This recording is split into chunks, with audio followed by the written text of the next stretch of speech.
नमस्कार साथियों, मैं नेहा शर्मा कुंजल क्लासेज में आपका हार्दिक स्वागत और हार्दिक अभिनंदन करती हूँ। मैं आपके लिए एक छोटा सा और इम्पोर्टेंट सेशन लेकर इस वीडियो में उपलब्ध आपके सामने उपस्थित हुई हूँ।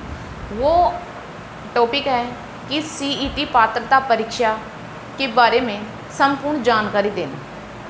ये सीईटी एग्ज़ाम क्या है, एग्ज़ाम कब होगी, कितने प्रतिशत अंक लाने अनिवार्य है, क्या इसका सिलेबस रहने वाला है, इस विषय को लेकर मैं इस वीडियो में आपसे चर्चा करूंगी।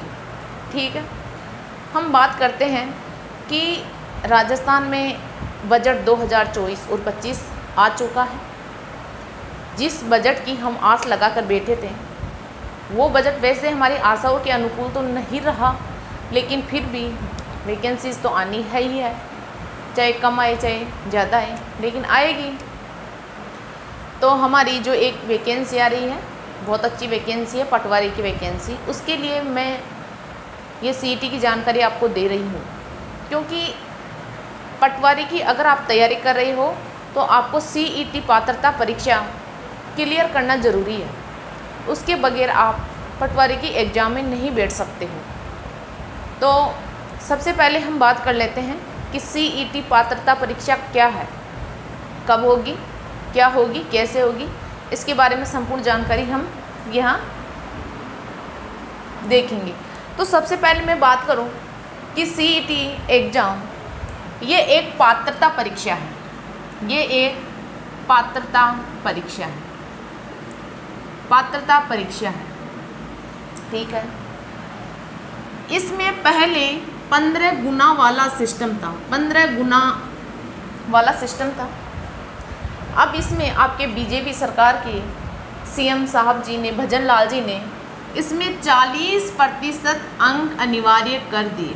40% अंक अनिवार्य कर दिए कि जिस बंदे के 40% अंक है उसकी सीईटी क्लियर समझी जाएगी और वह सीईटी पात्रता परीक्षा क्लियर कर चुका होगा। तो हम बात कर लेते हैं कि इसमें आज जो नई अपडेट सामने आई है वो है कि 40% अंक लाने अनिवार्य है। तो 40 तो वैसे आप आराम से ले आओगे, ज़्यादा कोई डिफ़िकल्ट भी नहीं है। अब इसमें जो परीक्षा का स्तर होता है, पेपर का स्तर होता है, पेपर का स्तर वो 2 प्रकार का होता है, 2 प्रकार का। पहला प्रकार क्या होता है? पहला प्रकार होता है आपका 12वीं पास, 12वीं वालों का। तो और सेकंड स्तर होता है आपका स्नातक वालों का, स्नातक। 2 स्तर होते हैं इसमें। एक तो 12वीं पास वाले स्टूडेंट भी ये एग्ज़ाम पात्रता परीक्षा दे सकते हैं और एक स्नातक वाले भी दे सकते हैं। तो यहाँ तक आपको सब कुछ समझ में आ रहा होगा। इसकी एग्ज़ाम आपके अक्टूबर में होगी, अक्टूबर 2024, और स्नातक वालों की आपकी एग्ज़ाम सितंबर 2024 में होगी। क्लियर? एग्ज़ाम सितंबर और अक्टूबर में होगी, निश्चित है, डेफिनेट है। स्तर 2 प्रकार का होता है, पात्रता परीक्षा है और 40% अंक लाना अनिवार्य है। क्लियर? यहाँ तक कोई डाउट? अब किसी के मन में ये शंका बनी हुई थी, क्या मैं सीईटी दे सकता हूँ या नहीं दे सकता हूँ? तो आपको सीईटी पात्रता पास करने के लिए 12वीं पास होना और स्नातक होना ज़रूरी है। 12वीं पास भी एग्ज़ाम दे सकते हैं और स्नातक पास भी ये एग्ज़ाम दे सकते हैं। क्लियर? यहाँ तक कोई डाउट? अब हम आगे बढ़ते हैं कि इसका सिलेबस क्या रहने वाला है, क्या 40% अंक में ला सकता हूँ या ला सकती हूँ। तो इसका जो परीक्षा पैटर्न रहने वाला है, परीक्षा पैटर्न, पहले तो आप ये समझो परीक्षा पैटर्न। इसमें 150% पूछे जाएंगे।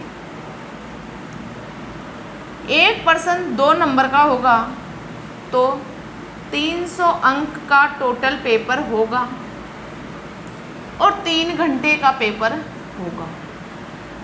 क्लियर? यानी 150 क्वेश्चंस होंगे, 300 मार्क्स होंगे और 3 घंटा आपको समय मिलेगा इसमें। क्लियर? अब इसका सिलेबस क्या रहने वाला है इसकी भी हम चर्चा कर लेते हैं।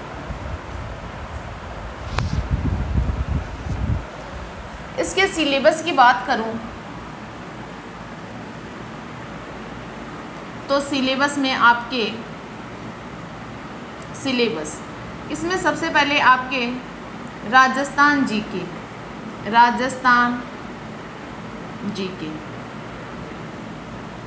फिर आपका भारत जीके। आ रही है बात समझ में? फिर आपका विज्ञान और प्रौद्योगिकी,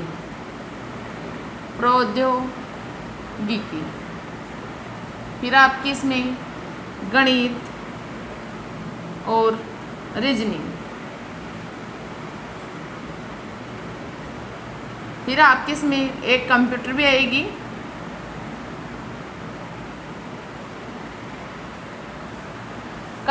आएगी, और फिर आपकी एक अंग्रेजी, हिंदी और आपका करंट जीके।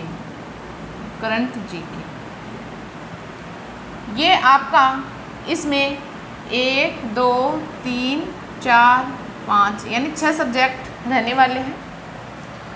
अब सबसे ज़्यादा क्वेश्चन आपके कौन से पार्ट से आते हैं ये भी आपको जानना ज़रूरी है कि किस पार्ट से कितने क्वेश्चन आते हैं और किस पार्ट को मुझे सबसे ज़्यादा मजबूत बनाना है कि अगर और कोई पार्ट कमज़ोर रह जाए तो भी मेरी CET क्लियर हो सकती है। तो ये मैं आपको यहाँ समझाऊंगी, क्योंकि आपके कम से कम 60 से 70 क्वेश्चन यहाँ राजस्थान जीके में से आएंगे। अब राजस्थान जीके आपका राजस्थान का भूगोल हो गया, राजस्थान का पॉलिटी हो गई, इतिहास हो गया, कला और संस्कृति हो गई, ये आपकी इसमें आ जाएगी। फिर आपके भारत का जीके, इसमें से कम 25 से 30 क्वेश्चन मिलते हैं। तो इसमें भी आपका भारत का जीके में भारत का भूगोल, भारत की पॉलिटी, भारत का इतिहास और भारत का कला और संस्कृति, ये आपको यहाँ देखने को मिलेगी।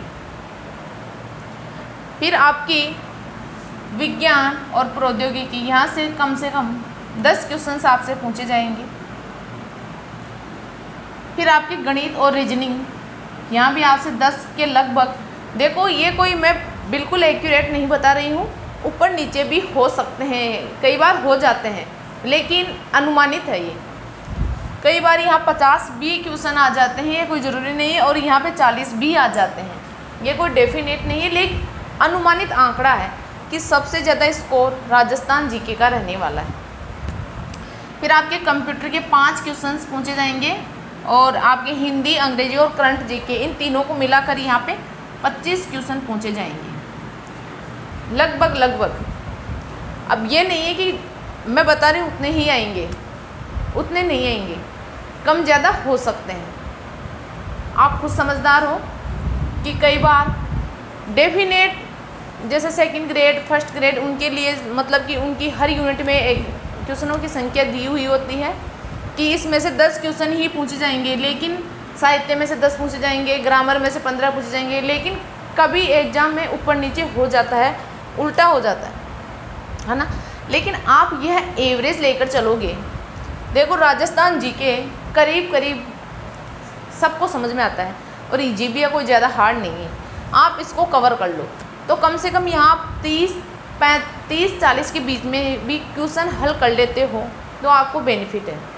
इंडिया जीके में से आपको 30 क्वेश्चन भी आते हैं तो आप 15 भी कर लेते हो तो आपके लिए बेटर है।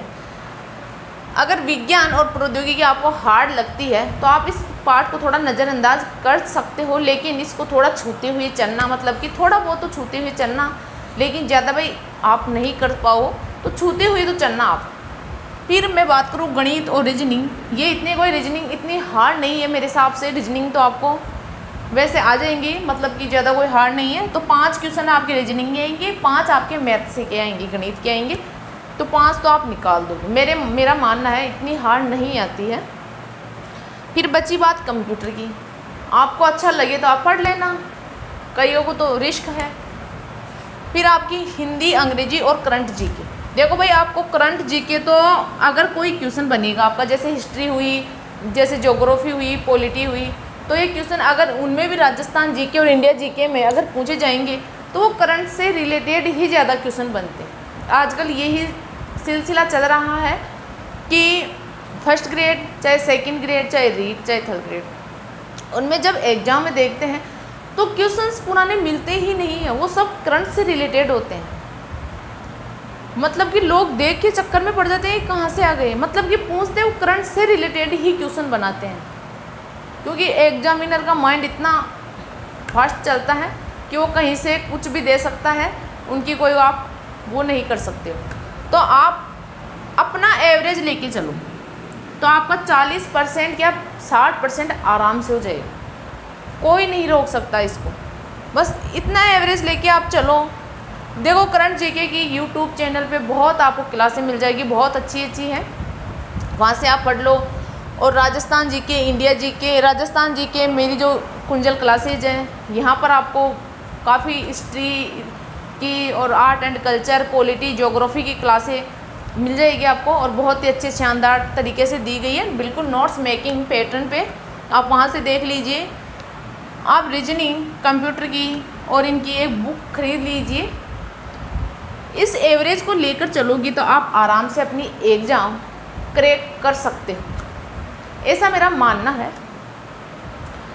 और आपको इसमें नेगेटिव मार्किंग नहीं है, नेगेटिव मार्किंग नहीं है, नेगेटिव मार्किंग नहीं है, नहीं है। तो आपको सभी क्वेश्चन हल करने हैं, ठीक है। ये बात आपको अच्छे से समझ में आ गई होगी।